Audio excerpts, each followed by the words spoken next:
저와 여러분들은 예수 믿어서 구원받은 사람들입니다. 믿음의 결국은 곧 영혼의 구원이라고 오늘 본문에 보면 말씀하고 있습니다.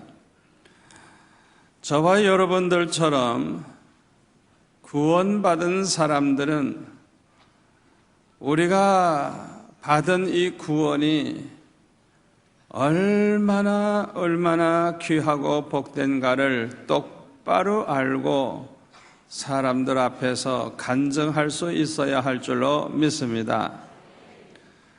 그런데 구원을 받았으면서도 자기가 받은 구원의 내용을 잘 모르고 사람들에게 뭐라고 말할 줄을 몰라가지고 당황하는 사람들이 없지 않아 있습니다.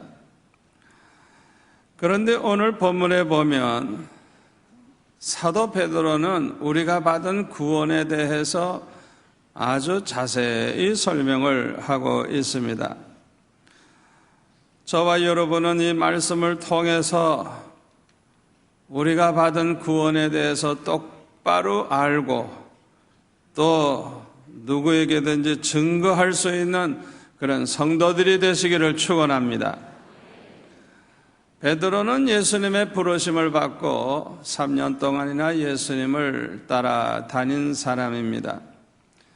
예수님이 하시는 말씀을 다 들었고 예수님이 행하시는 그 모든 일들을 다 보면서 예수님이야말로 메시아이심을 믿게 된 사람입니다. 그리고 그 메시아이신 예수님을 통해서 받게 될 구원을 생각했을 것입니다. 그런데 성경에 보니까 이 베드로가 생각하는 구원은 예수님과 다른 구원을 생각을 했습니다. 우리 예수님이 말씀하시는 구원은 우리가 장차 저 하나님 나라에 가서 하나님으로부터 받게 될 구원을 말하는 것입니다. 다시 말하면 땅 위에서의 구원이 아닙니다. 이 세상을 떠난 다음에 하나님 나라에 가서 받을 구원입니다. 아멘. 그러므로 우리는 이 세상에서 어떻게 살아야 할지 우리 주님은 말씀을 해 주셨어요. 그러나 베드로가 생각하는 구원은 예수님의 생각하시는 구원과는 달랐습니다. 베드로가 생각하는 구원은 세속적인 구원이었어요. 다시 말하면 메시아가 오심으로 이루어질 축복을 생각을 했어요. 예를 든다고 하면 메시아가 오면 로마로부터 정치적으로 이제 자유를 얻게 될 것이고 경제적으로도 번영하게 될 것이고 또 다윗 왕 때의 그 영광이 회복이 돼서 이스라엘 나라가 전 세계에 가장 뛰어난 그런 나라가 될 것이라고 그렇게 생각을 했던 것입니다. 대부분의 이스라엘 사람들은 이 베드로와 같은 생각을 합니다. 그래서 메시아가 어서 와서 이스라엘 나라를 회복하고 이스라엘 나라를 세계적인 나라로 그렇게 만들어 주었으면 하는 그런 생각을 합니다. 예수 믿는 우리 성도들 가운데도 그와 비슷한 생각을 하는 사람들이 없지 않아 있습니다.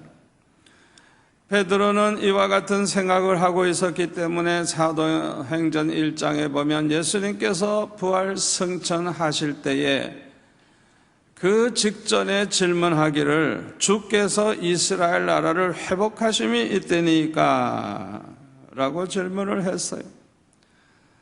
다시 말하면 이 베드로나 제자들은 예수님께서 이 땅 위에 이스라엘 나라, 그리스도의 나라를 세우시기를 아주 간절히 그렇게 소원하고 있었던 것입니다. 특히 베드로는 메시아에 대해서 아주 크게 잘못된 생각을 하고 있었어요. 베드로가 생각하는 메시아는요, 고난의 메시아가 아닙니다. 영광을 받으시는 메시아입니다. 베드로는 영광 받으시는 메시아만 생각했지 고난받는 메시아에 대해서는 전혀 생각을 하지를 아니했어요. 그러나 여러분들이 성경을 보셔서 아시겠지만은 성경에 보면 영광 받으시는 메시아만 예언하고 있는 것이 아니라 고난 받으시는 메시아를 예언하고 있어요. 특히 이사야서 같은 데 보면은 메시아가 얼마나 고난을 받으실까를 아주 구체적으로 말씀하고 있는 것을 볼 수가 있습니다. 예수님께서 설교하실 때도 마찬가지예요. 우리 예수님은 영광 받으실 것만 말씀하신 것이 아니고 제사장과 장로들에게서 고통을 당하고 십자가에 못 박혀 죽으시고 사흘 만에 부활하신다는 사실을 여러 번 말씀하셨어요. 예수님께서 고난 받으실 것을 그렇게 말씀하셨음에도 불구하고 그들은 고난 받으시는 메시아에 대해서는 전혀 생각하지를 않고 영광 받으실 메시아만 생각을 했던 것입니다. 왜 이렇게 생각하게 되었을까요? 그것은 고난받는 메시아에 대해서는 전혀 생각할 수도 없었기 때문에 그들은 아예 거기에 대해서 말씀하시면 들으려고 생각하지도 않고 아예 귀를 기울이지도 않았기 때문인 것입니다. 그들은 고난받는 예수님에 대한, 고난받는 메시아에 대한 얘기를 듣게 되면 아예 귀에 들리지가 않았던 것입니다. 지금도 유대인들은요, 영광스러운 메시아를 기다리고 있습니다. 그 메시아를 지금도 기다리고 있어요.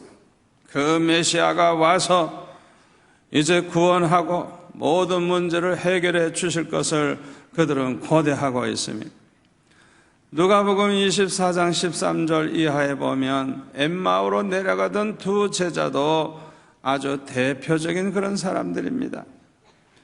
그들은 예수님께서 이스라엘을 속량해 주시기를 바랬는데 십자가에 못 박혀 죽으시는 것을 보고 그들은 아주 크게 실망을 했습니다.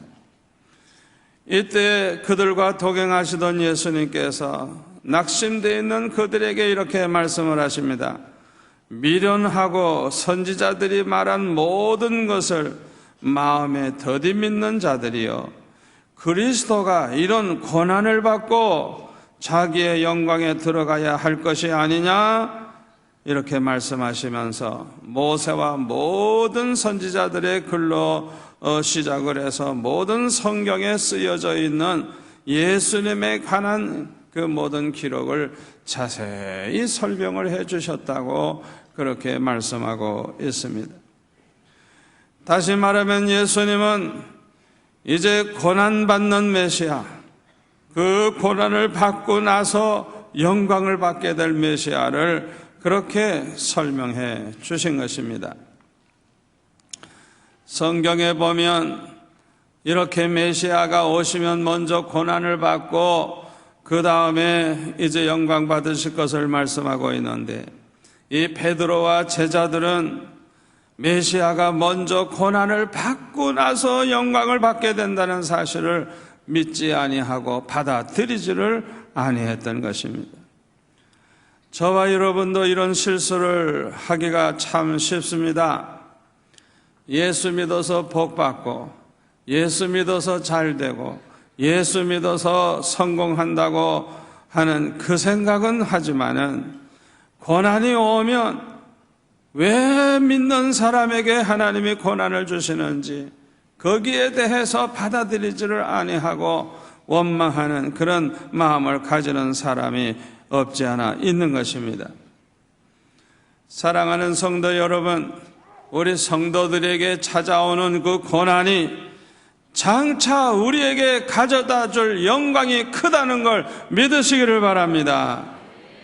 그러므로 이 세상에서 영광을 받기보다는 고난받는 것을 더 기뻐할 수 있는 믿음의 사람이 되시기를 축원합니다. 그런데 베드로와 제자들이 또 하나 이해하지 못하는 것이 있었습니다. 그것은 우리 예수님께서 참 죽은 자를 살리기도 하시고 바다 위를 걸어가기도 하시고 안진뱅이를 일으키기도 하시고 그야말로 전지전능하신 분인데, 아니 그런 분이 왜 십자가를 지시려고 하시는지 거기에 대해서 이해를 할 수가 없었습니다. 예수님과 같이 전지전능하신 분이라면 얼마든지 원수들을 물리치실 수가 있어요. 십자가를 지지 아니하실 수가 있다고 그들은 생각을 했어요. 그런데 우리 예수님은 마치 무능하신 것처럼 초라한 모습으로 십자가를 지셨어요. 제자들과 베드로는 여기에 대해서 이해할 수가 없었던 것입니다. 그러나 예수님께서 부활승천하신 후에 성령을 받은 후에는 그 모든 것을 깨닫고 이해할 수가 있었습니다. 예수님이 십자가를 지셔야만 우리가 구원을 얻을 수가 있게 되고, 예수님이 십자가에 못 박혀 죽는 죽음이 있어야 부활의 영광이 있다는 것을 깨닫게 된 것입니다. 저와 여러분도 이 사실을 꼭 깨달으시기를 바랍니다. 사도 바울이 복음을 전할 때 하나님께서 크게 능력을 주셨어요. 그래서 병든 자를 고치시고 귀신을 쫓아내시고 때때로는 죽은 자를 살리는 그런 능력까지도 행했습니다. 이런 능력이 계속해서 나타나게 되면 복음을 전하는 데 있어서 큰 효과가 있으리라고 저는 생각을 합니다. 여러분 생각해 보세요. 이런 능력이 막 나타나면 우선 사람들이 많이 몰려오지 않겠어요? 그렇죠? 수천 수만 명이 몰려온 그 자리에서 복음을 열심히 전한다고 하면 얼마나 좋아요? 얼마나 좋아요? 복음이 그냥 막 퍼져나갈 거 아니에요? 저는 그렇게 생각을 해요. 그런데 이상하게 성경에 보니까요, 하나님께서는 이 사도 바울에게 그 권능을 처음에는 나타나게 하셨지만 나중에는 그 권능이 나타나질 않아요. 그리고 밤낮 얻어 터지고 밤낮 헐벗고 굶주리고 얼마나 고난을 당하게 하셨는지 몰라요. 고린도후서 11장 23절에 보면 내가 수고를 넘치도록 하고 옥에 갇히기도 더 많이 하고 매도 수없이 맞고 여러 번 죽을 뻔하였으니 유대인들에게 40에서 하나가만 매를 5번 맞았으며 3번 태장으로 맞고 1번 돌로 맞고 3번 파선하고 일주야를 깊은 바다에 지냈으며 여러 번 여행하면서 강의 위험과 강도의 위험과 동족의 위험과 이방의 위험과 시내의 위험과 강야의 위험과 바다의 위험과 거짓 형제 중에 위험을 당하고 또 수고하며 애쓰고 여러 번 자지 못하고 줄이며 목마르고 여러 번 굶고 춥고 헐벗었노라 그랬습니다. 공중에 나는 참새 한 마리도 떨어지는 것은 하나님의 허락이 없이는 안 되는 줄로 믿습니다. 위대한 하나님의 종, 주님을 위해서 복음을 위해서 사는 하나님의 종인데 이렇게 귀한 종에게 왜 이렇게 엄청난 고난을 당하도록 하나님이 허락하셨을까? 내 생각에는 계속 좀 건강하고 막 능력이 나타나면 차라리 복음 전하는 데 더 좋을 텐데 왜 하나님은 그렇게 하지 아니하셨을까? 저는 솔직히 말해서 좀 불만이 있었어요. 아주 속상했어요. 왜 그렇게 하셨을까? 그런데 저는 말씀을 통해서 깨달았습니다. 사랑하는 성도 여러분, 우리가 주를 위해서 삶으로서 하나님께 영광 돌리고 축복을 받지만은 장차 하나님 앞에 섰을 때에 가장 큰 영광은 누가 받느냐? 주님을 위해서 살 때 고난을 많이 받은 사람일수록 영광이 크다는 걸 기억하시기를 바랍니다. 하나님께서 사도 바울에게 이 고난을 허락하신 이유는 장차 큰 영광을 받게 하기 위해서인 것입니다. 아멘. 그래서 로마서 8장 18절에 보면 뭐라 그랬어요? 현재의 고난은 장차 우리에게 나타날 영광과 좋게 비교할 수 없다 그랬어요. 이 비밀을 깨달은 사도들은 복음을 전하다가 매를 맞고 복음을 전하다가 고난을 당할 때 그것을 영광으로 생각하고 오히려 기뻐하고 즐거워했던 것입니다. 저와 여러분도 이 비밀을 깨달을 수 있기를 바랍니다. 예수 믿으면서 복 받을 생각만 하는 자가 아니라 예수 믿는 가운데 받는 고난을 장차 받을 영광을 생각하면서 더 기뻐할 수 있는 성도들이 되시기를 축원합니다. 그리고 베드로가 성령을 받은 후에 또 깨닫게 된 것은 뭐냐? 예수님의 사건은 모두가 다 성경대로 된 것임을 깨닫게 되었습니다. 사도 바울도 그렇게 깨달았기 때문에 고린도전서 15장 3절에 보면 이렇게 말씀하고 있어요. 내가 받은 것을 먼저 너에게 전하였노니 이는 성경대로 그리스도께서 우리 죄를 위하여 죽으시고 장사 지낸 바 되셨다가 성경대로 사흘 만에 다시 살아나셨다고 그렇게 기록을 하고 있어요. 성경 말씀대로 됐다는 거예요. 성경에 예언된 말씀 그대로 다 이루어졌다는 거예요. 저와 여러분도 그렇게 믿습니까? 우리 주님에게 일어난 사건은 성경에 예언된 그대로 이루어진 일인 것입니다. 그런데 오늘 본문에 보면 사도 베드로는 구원론에 대해서 아주 자세하게 설명을 하고 있습니다. 먼저 10절을 볼까요? 이 구원에 대하여는 너에게 임할 은혜를 이렇게 말을 하고 있습니다. 우리가 받는 영혼의 구원은 내 공로나 내 노력으로 얻어지는 것이 아니고 은혜로 받게 된다는 것입니다. 저와 여러분이 구원받은 것은 전적으로 하나님의 은혜입니다. 아멘. 사람은 누구나 하나님의 은혜로 삽니다. 예수 믿는 사람이나 안 믿는 사람이나 하나님의 은혜가 아니면 살 수가 없습니다.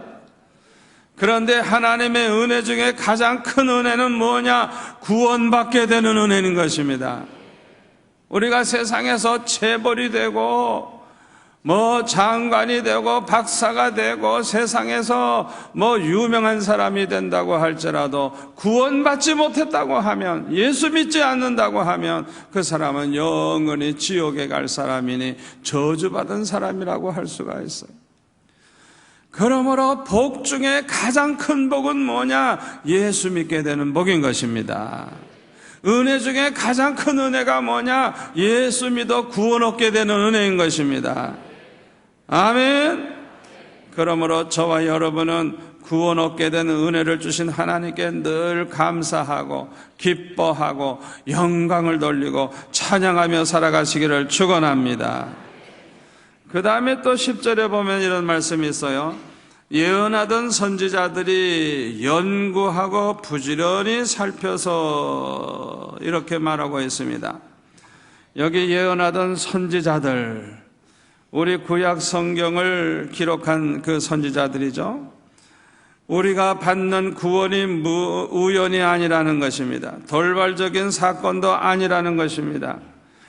이 구원은 구약 성경에서 선지자들이 예언해 온 그대로 이루어졌다고 하는 것입니다.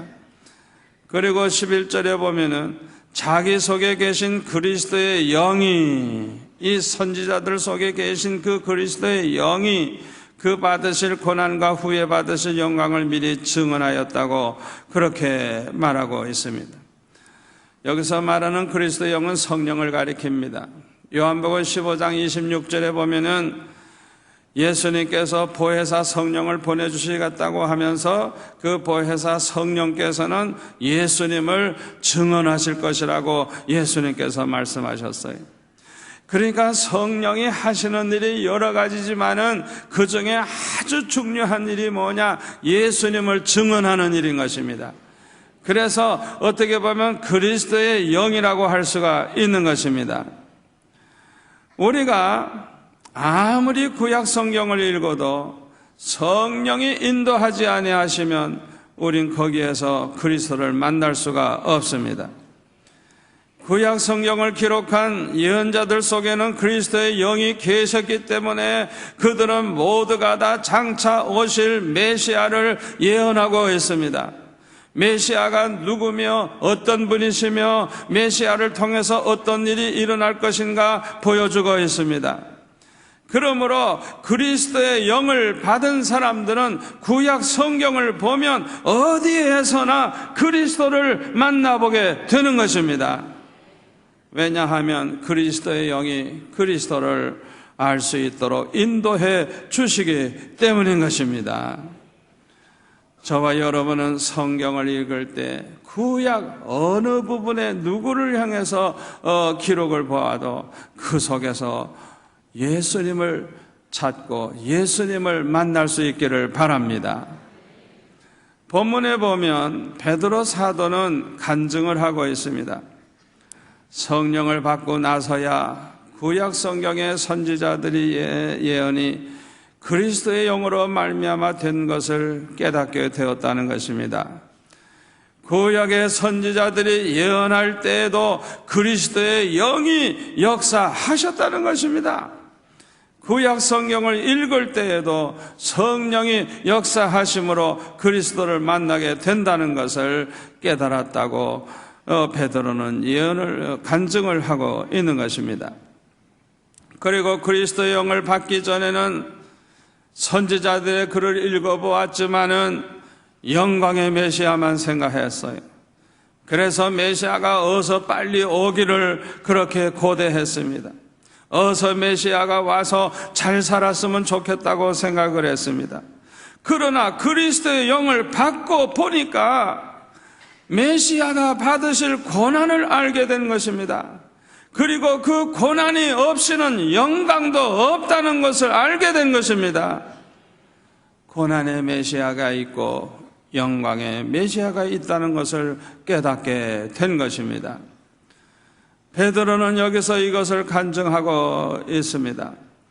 그러므로 구약 성경의 예언자들처럼 베드로도 이제는 메시아가 받으실 고난과 후에 받으실 영광을 증언하고 있는 것입니다. 다시 말하면 이제는 베드로가 예수님을 똑바로 알게 된 것입니다. 그리고 11절도 끝에 한번 보시기 바랍니다. 거기에 보면은 누구를 또는 어떠한 때를 지시하는지 상고하니라 그랬어요. 막연하게 예언하고 증언한 것이 아니라는 것입니다.